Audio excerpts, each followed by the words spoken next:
I never thought I'd say this out loud, but I watched my own daughter try to poison me. Not a stranger, not some criminal off the street, but Emily, my only child, the girl I raised alone after cancer took my wife. And the worst part isn't what she did in the kitchen that night. It's that a part of me still wanted to believe she was just making me dinner, still wanted to believe I hadn't lost her completely. My name is Harold Jennings. I'm 62, and I live in a small brick house on the south side of Dayton, Ohio. I spent 30 years in the Navy, most of them overseas, before coming home and taking a job at the GM plant in Moraine. After Margaret passed away 10 years ago, the house felt too big, too empty. I filled the silence with work, double shifts, side jobs, even drove Uber at night just to make ends meet. Every extra dollar went into making sure Emily had the kind of life her mother dreamed for her. College tuition, rent, textbooks, you name it. I gave her everything I had because I believed family was supposed to do that for each other. That's why when she showed up on my porch last fall with 2 suitcases and red-rimmed eyes, I didn't ask questions. She said her marriage was over, that she just needed a place to land until she figured things out. I carried her bags upstairs, made her favorite grilled cheese with tomato soup, and told her, "This house is yours for as long as you need it." For a while it felt like we had a second chance. Then came the soup. It was a Tuesday night in January, one of those Ohio evenings where the cold creeps through the windows no matter how high you crank the furnace. I was sitting at the kitchen table, sorting through the electric bill and a stack of VA paperwork, when I heard the scrape of a spoon against a pot. Emily had insisted on cooking, said I worked too hard, that she wanted to take care of me for once. The words warmed me, but something in her tone made me pause.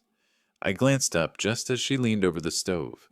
Her back was to me, but I could see the deliberate way she shook something from a small vial into the pot. It wasn't salt, wasn't pepper. The motion was too cautious, too rehearsed. My stomach tightened like it used to before a firefight. I didn't move. 30 years of military training told me to watch, not act. When she turned, her face was all smiles. "Just needs a minute to simmer, Dad," she said. Her voice was bright, almost too bright. We sat down together a few minutes later, 2 bowls of chicken soup steaming on the table.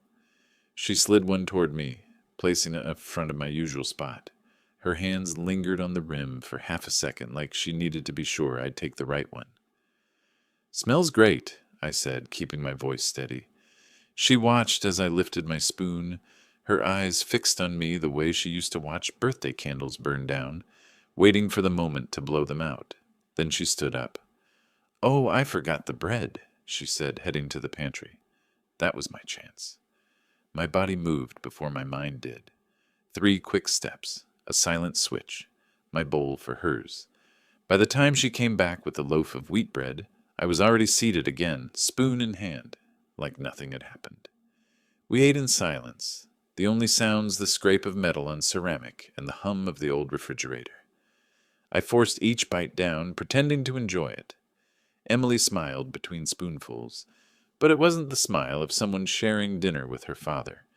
It was sharp, expectant, the smile of someone waiting for results. 10 minutes later, her hand twitched. Just once, but enough for me to notice.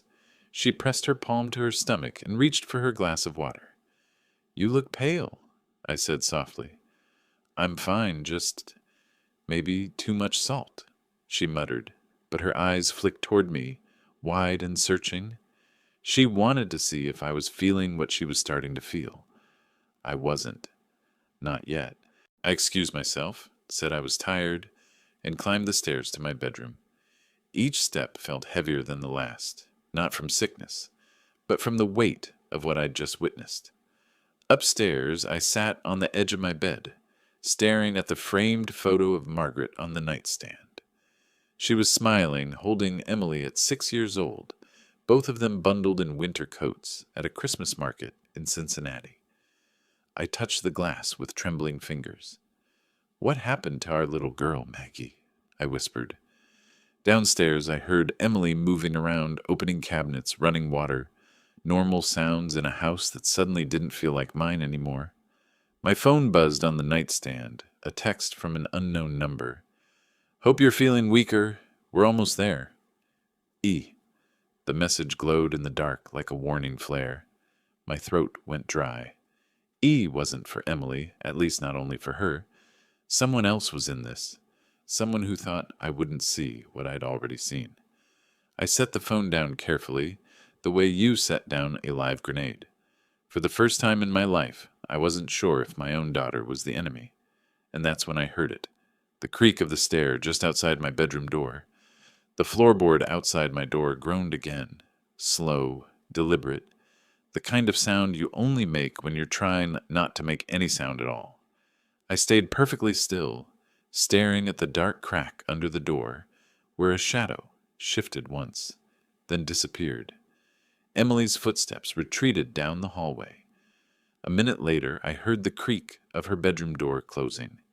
I sat there in the dark, heart thudding like I was back in a sandstorm bunker, waiting for an enemy I couldn't see. Only this time, the enemy might be sleeping under my roof. Sleep never came. At dawn, I splashed cold water on my face, studied the gray lines in my reflection, and told myself the truth I'd been dodging. My daughter was trying to hurt me, and she wasn't working alone. That morning, I played along. I came down for breakfast like nothing was wrong. Emily greeted me with her usual bright voice, offering to make oatmeal. I declined and poured myself black coffee instead. She looked annoyed but masked it with a smile. I sipped slow, watching her from behind the steam. That text message from the night before burned in my pocket like a loaded gun.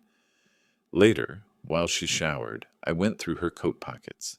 My fingers closed around a small orange pill bottle, the label scratched off. Inside, white tablets rattled. My stomach turned when I recognized the name printed faintly on the lid. Digoxin, heart medication. My late Navy buddy had been on it before he died. Strong stuff. In the wrong dose. Lethal. I slipped the bottle back exactly how I found it. If she noticed me snooping, the game would be up. That afternoon, I drove to the Kroger on Wilmington Pike, bought a cheap prepaid phone, and called an old friend from the VFW hall, Frank. He'd retired from the sheriff's department years back. Frank, I said, keeping my voice low in the parking lot, I think my daughter's in trouble, and I might be in more. Frank didn't laugh, didn't call me paranoid. He just told me to document everything, keep records, and never confront her without proof. That advice carried the weight of 30 years in law enforcement. So I started my own kind of record. Every time Emily looked at me too closely while I ate, every time she asked about my blood pressure meds, every time she disappeared for hours with no explanation, I wrote it down in a yellow legal pad, neat block letters like I used to log engine checks on a destroyer. The first twist came 2 days later. I noticed her laptop open on the dining table while she took a call outside. I only meant to glance, but one email line froze me. Once he's gone, we'll finalize the sale. It was from someone named Derek. My breath hitched. Sale of what? I clicked. The email disappeared, deleted like she'd known I might snoop. But the name stuck. Derek. That evening, Emily came home with grocery bags. Inside them, I found not just bread and milk, but a glossy real estate brochure tucked between. A house in Columbus, far bigger than anything she could ever afford. Dreaming again? I asked, holding it up casually. Her face drained of color, but she forced a laugh. Just looking, she said. The second twist came faster than I expected. Around midnight, while making my usual rounds checking locks, I found the front door deadbolt turned halfway, like someone had slipped out without wanting me to notice. Her Honda wasn't in the driveway. She didn't return until nearly 3 a.m. When I asked the next morning, she yawned and said she couldn't sleep, went for a drive. I let it slide, but I wrote it down. My first act of retaliation wasn't loud. It was simple. I called my lawyer, Mr. Hansen, and scheduled an appointment to update my will. By the time I walked out of his downtown office, everything I owned, the house, the life insurance, the savings I'd scraped together, was set to go to a veterans charity and a scholarship fund. Not 1 cent to Emily. If she was counting on my death to make her rich, she'd be sorely disappointed. But the paperwork gave me no peace. At dinner that night, she sat across from me with that practiced smile, pushing a bowl toward me. I stared at it too long until her smile cracked. "What's wrong, Dad?" she asked. I forced a spoonful down, though I hadn't seen her add anything. My stomach knotted, not from the soup, but from the war inside me. Should a father ever suspect his own child like this? Was I crossing a line by spying, by writing down her lies? Or was I finally seeing the truth I'd been too blind to face? The answer came the next morning in the form of another text from that unknown number. "Derek says it has to be soon. Don't screw this up." My hand shook as I set the phone down. Whoever Derek was, he wasn't just a name on a deleted email. He was real, and he was giving orders. That night, I decided to test her. I told Emily I wasn't feeling well, that I might need to see a doctor about chest pains. Her eyes flickered, fear, relief, and she said quickly, "Maybe you should rest, Dad." "Let me handle dinner." I smiled weakly, agreed, then later poured my untouched stew into the garbage disposal. From the hallway, I swear I saw her watching me, just out of sight. By the end of that week, the air in my own house felt foreign, like I was squatting in enemy territory. The woman I'd raised was a stranger. The question wasn't whether she wanted me gone. It was how far she'd go to make it happen.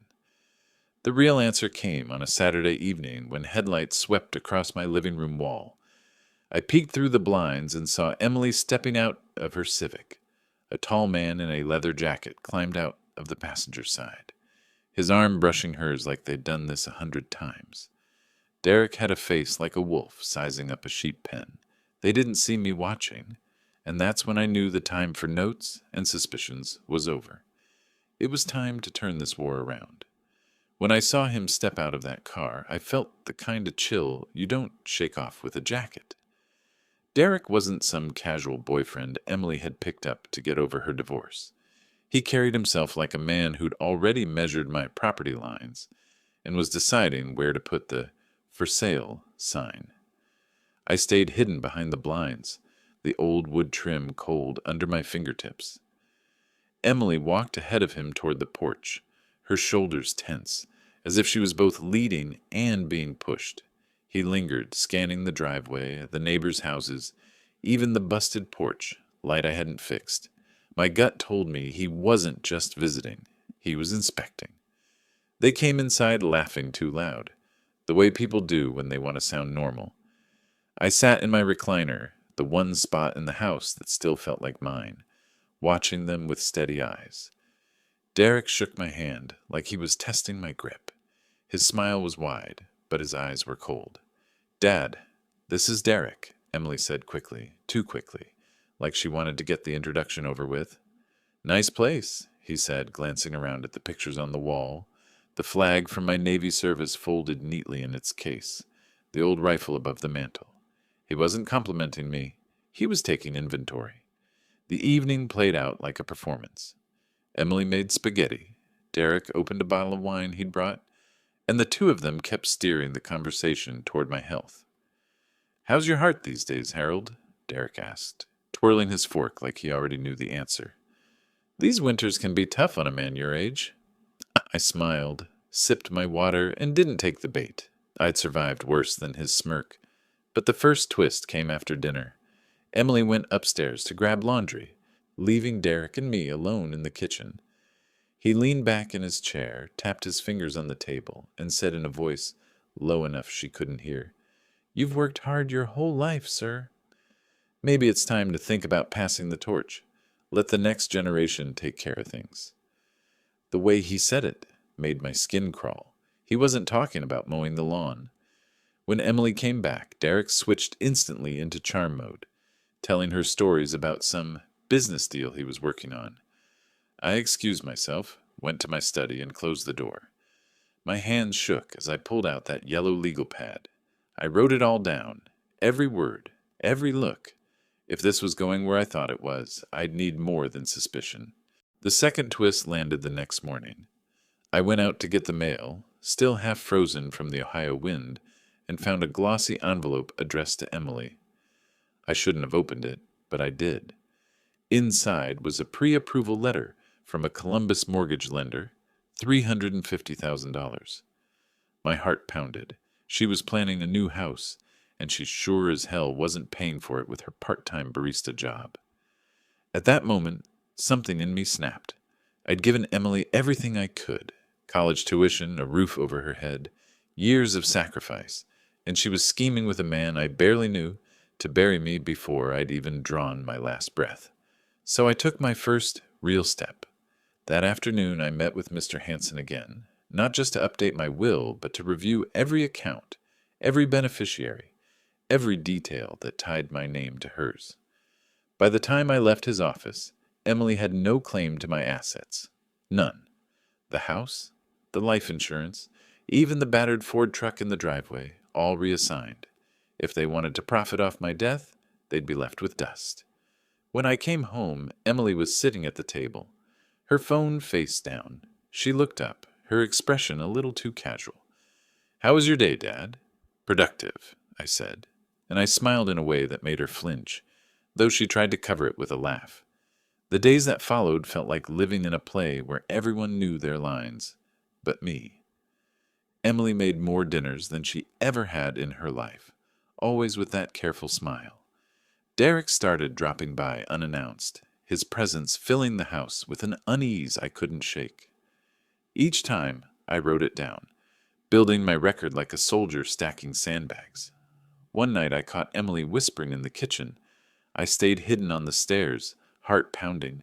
"He's stubborn," she hissed into the phone. A pause. "No, I think the meds will work. Derek, just trust me." That was all I needed. Proof she was in deeper than I'd wanted to believe. Proof it wasn't paranoia. The heartbreak hit me harder than the fear. This was my little girl, the one I taught to ride a bike in the cracked parking lot behind our church, the one who used to crawl into my lap during thunderstorms. Now she was plotting my death over the phone with a man who'd never lifted a finger for her. I wanted to confront her right then, shake her until the truth fell out. But I didn't. Instead, I went back upstairs, shut my door, and told myself the hardest truth of all. If I wanted to survive this, I'd have to stop thinking like her father and start thinking like a man under attack.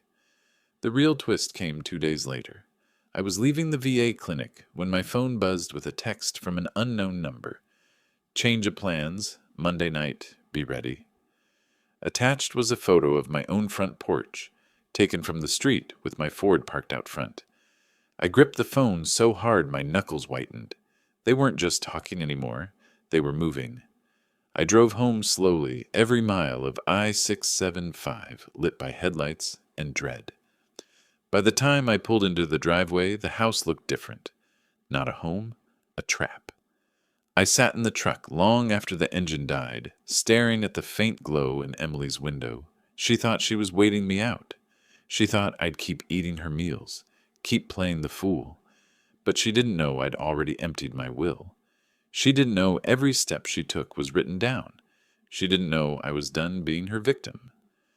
I looked at the phone one last time, that picture of my porch glaring back at me. Monday night, whatever they had planned, I'd be ready. And I swear on Margaret's memory, it won't end the way they think. The text said, Monday night. I spent the whole weekend preparing like a man who knew he was already living in enemy territory. I started simple. I called my lawyer again, not for more papers, but to make sure every update to my will was filed, notarized, locked airtight.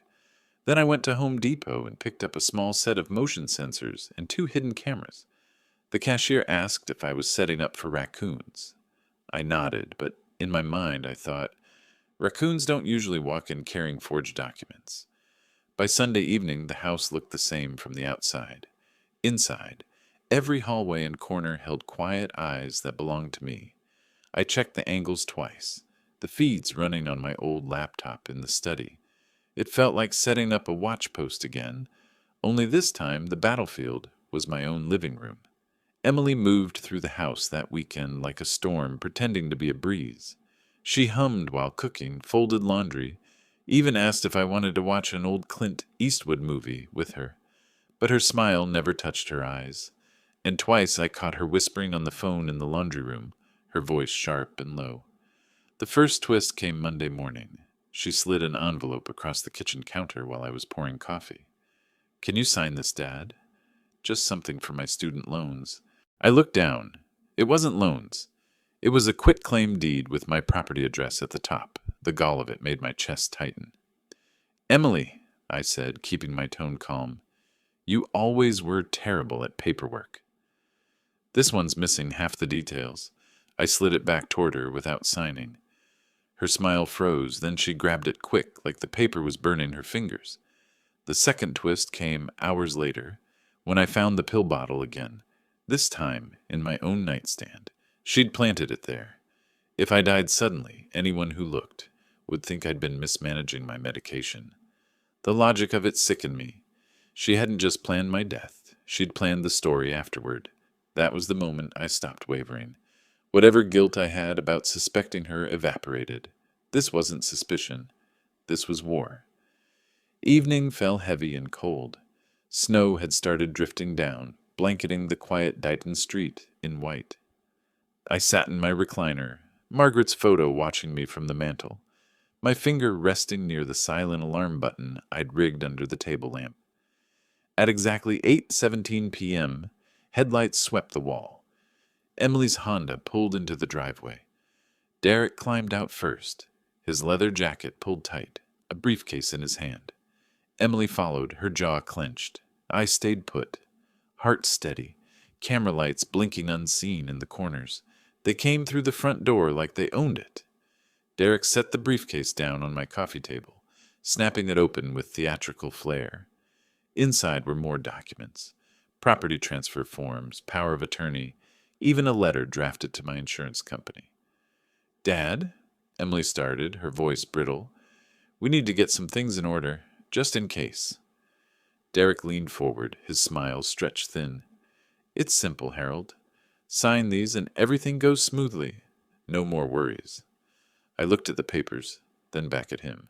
"You want me to sign away my life while I'm still breathing?" His smile vanished. "It's what's best for Emily." The rage burned cold instead of hot. I didn't raise my voice. Funny. I thought what was best for Emily was an education, a home, a father who worked himself half to death so she could have a chance. Turns out what's best for Emily is my signature on her boyfriend's paperwork. Emily flinched. "Dad, it's not like that." But before she could finish, the first real twist hit. Derek reached into his pocket, pulled out the very pill bottle I'd found. He rolled it between his fingers. "We both know you're not as sharp as you used to be. Mistakes happen. Wrong dosage, maybe too much one night. Who's going to argue with that?" It was all on tape. His words, his face, Emily's silence. Proof stronger than anything in my notes. I leaned back, almost smiling. "You're right, Derek. Mistakes happen." The second twist followed seconds later. Emily tried to grab the papers back, but in her rush, she knocked over the lamp. The base hit the floor hard enough to trigger the hidden button I'd wired beneath. A faint click echoed in the walls. My silent alarm was live. I looked straight at them.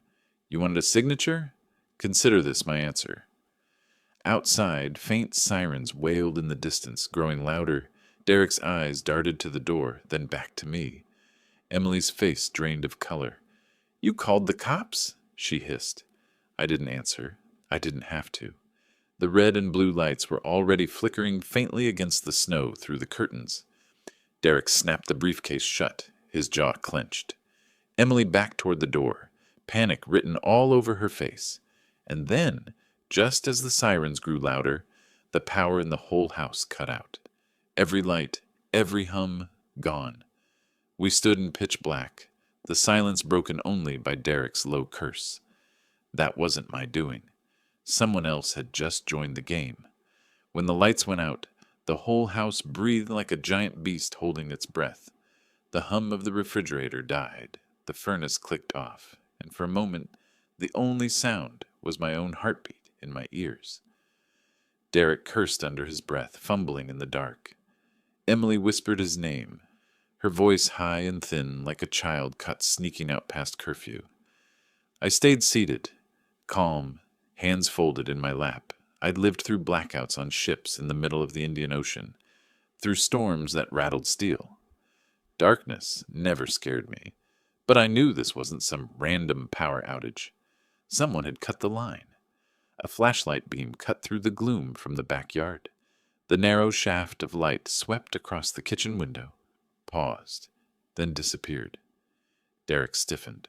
"That's not the cops," he hissed. But I already knew. Whoever Derek had working with him had decided to speed things up. They weren't just playing intimidation anymore. They were ready to end it. The sirens outside grew louder, closer. My hidden cameras were still running off their backup batteries, quietly capturing everything, every frantic whisper, every word. Then the pounding started, heavy fists against the back door, rattling it in its frame. Emily flinched so hard the papers Derek had brought spilled across the carpet. He snapped at her. "Pick them up!" But she was frozen. I leaned forward in my chair, voice steady. "You picked the wrong house, Derek. You brought your war into a place you don't understand." The pounding at the back door grew into a full kick, then another. Wood cracked. Derek panicked, spun toward the sound, then back to me. "Call them off," he demanded, sweat shining on his forehead. "I don't have to," I said, and in that moment, the front door burst open. Red and blue lights strobed against the snow as officers flooded in, guns drawn but low, voices sharp and commanding. "Police! Hands where we can see them!" Derek froze, his bluff shattered. Emily backed against the wall, her face white as paper. But the twist came when the back door finally gave way. Another man, stocky and wild-eyed, charged in with a crowbar raised high. He didn't even see the police until 3 lasers pinned his chest. He dropped the crowbar, stammering curses, and the whole living room erupted in motion. In less than a minute, Derek was face down, hands cuffed behind him. The intruder, later I learned he was one of Derek's old business partners from Columbus, was shoved against the wall, his pockets emptied. And Emily, my Emily, was crying as an officer gently but firmly pulled her wrists behind her back. The cameras had caught it all. Derek's threats, Emily's silence, the planted pills, the forged documents, even the moment Derek spelled out their plan in his own words. It was airtight. At the station, Detective Reynolds told me something I didn't expect. Derek had been under quiet investigation for months, suspected of targeting older homeowners through relationships with their adult children. My daughter wasn't his first, just the one who got caught. The heartbreak of that truth nearly leveled me. Emily wasn't just reckless or lost. She'd been groomed, convinced that betraying her own father was the only way out of her debts and her loneliness. It didn't excuse her, but it explained why I'd seen flickers of hesitation in her eyes, little cracks in the mask she wore. The court process moved fast. Derek pled guilty after the recordings were played in open court, his bravado stripped away. 10 years in prison, no parole before 7. His accomplice got 6. Emily. She stood there in the same courtroom where I'd once watched her get an award for a high school essay. And this time, she was the defendant. She admitted to conspiring, to lying, to helping Derek set the trap. The judge gave her 4 years. When she turned to me as they led her away, her eyes begged me for something, mercy, forgiveness, maybe just acknowledgement. But all I could do was look at her like the stranger she'd chosen to become. Afterward, I sold the house. Too many ghosts lived there now. I moved into a smaller place near the edge of town. Nothing fancy, just enough for me and the quiet. The will stayed the same. Every cent goes to veterans and scholarships for kids who fight their way up honest. That feels right. And Emily? She writes sometimes from prison. Short letters, shaky handwriting. She says she's sorry, that she was lost, that she sees now what she threw away. I don't know if I believe her. I don't know if I ever will. But I'm alive. And that means I get to choose how my story ends. The lesson I carry is simple but brutal. Love can blind you, even to the knife in your own home. And sometimes the hardest thing isn't fighting enemies outside. It's facing the betrayal of your own blood and deciding you'll survive it anyway. If you've ever carried a story like mine, if you've lived through betrayal that cut too deep, I'd like to hear it. Leave it in the comments. And if you want to sit with me for the next story, hit subscribe and come back. We'll get through these scars together, one truth at a time.